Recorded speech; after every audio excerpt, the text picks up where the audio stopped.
Aí, pessoal, nós temos que controlar o tempo de processo. Por que tem que controlar o tempo de processo, pessoal? Porque se eu não controlo o tempo de processo, eu posso ter variações.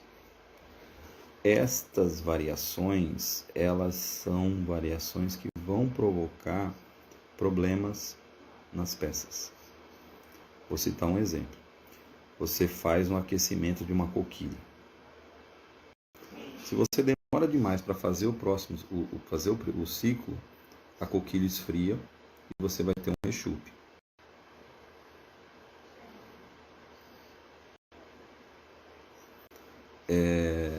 Então, como é que a gente pode pensar esse item? Pensa o seguinte: quando eu controlo, esse é um outro equívoco que é cometido pelo pessoal de processo. O pessoal tem a mania de controlar o processo para dizer assim: mas eu vou controlar para reduzir o tempo que o cara está fazendo. Não. Você tem que controlar para saber qual é o tempo ideal e qual é o tempo que as pessoas estão conseguindo fazer. E outra coisa mais importante do que isso, qual o tempo necessário para tirar só peça boa? Você que trabalha com processo. Você, meu colega de trabalho, que amanhã vai estar comigo às 7 da manhã. É para você essa daí. Temos que... Opa, falei ao vivo, não poderia. Hein? Mas enfim, você que trabalha com processo, você tem que entender o seguinte, que o processo, o melhor processo é aquele que eu tiro peça boa. Não importa se eu vou tirar peça boa em 1 minuto, 1 minuto e meio, 1 minuto e 35, 2 minutos, 3 minutos. Primeiro eu tenho que tirar peça boa. Depois que eu tirei peça boa, aí entra a melhoria do processo. Porque não adianta eu querer tirar peça boa se o processo não está definido, não está maturado, não está adequado ainda. Então, acontece muito da gente não ter todas as variáveis mensuradas ali e tal. E aí a gente pode sim ter a impressão de que a gente pode ter esse tipo de situação. Mas, o que eu falo para vocês? Falo que é importante a gente fazer esse cálculo. Então, quando a gente fala em tempo, a gente está falando em tempo do processo. Esse é um outro item. Deixa eu só responder o Cleiton, que está interagindo com a gente aqui, né?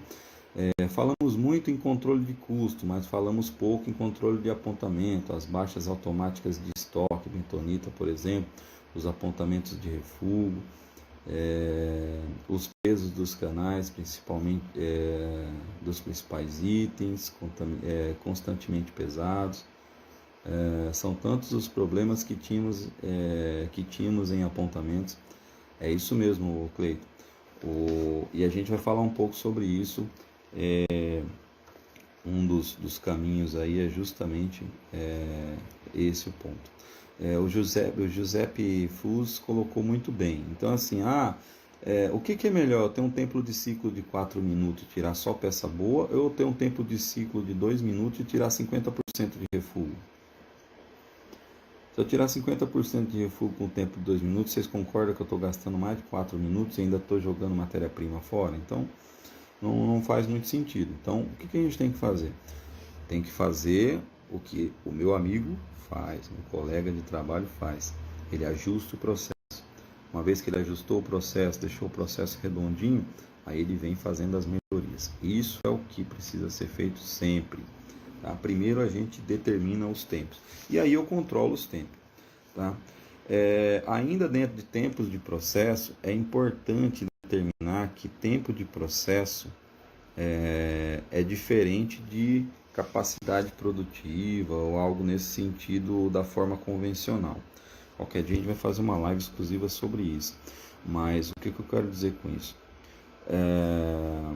É muito comum você perguntar para alguém capacidade produtiva e as pessoas fazerem essa capacidade baseada no tempo, quantidade de peças por hora. Quantidade de peças por hora, ela é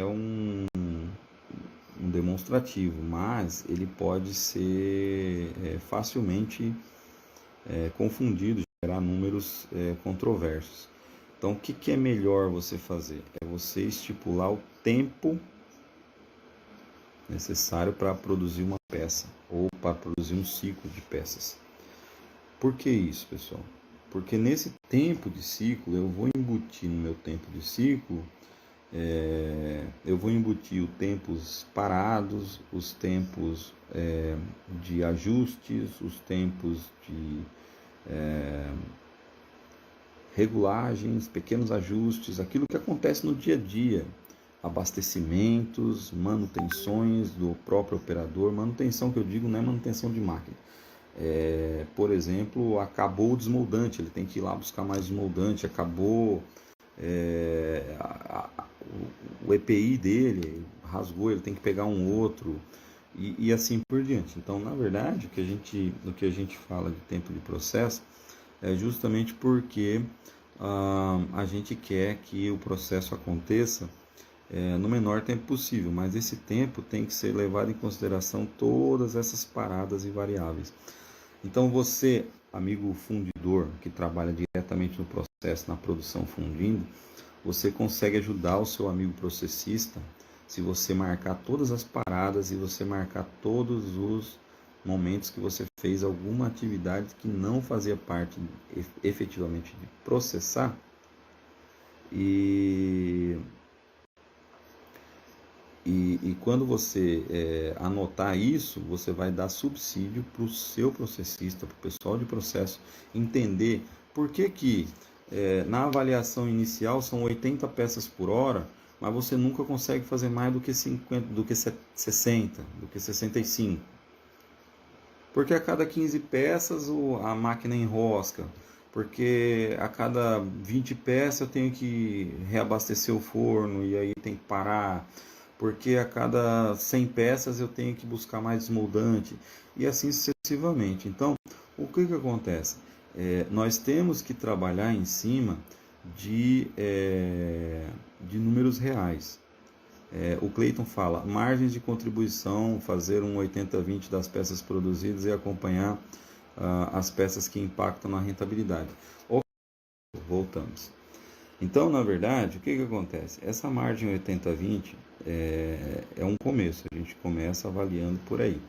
Depois a gente vai chegar lá e o ideal é você conseguir fazer para todos os itens, pelo menos uma vez. E os itens 80-20 você faz com uma constância direta, uma constância maior, né?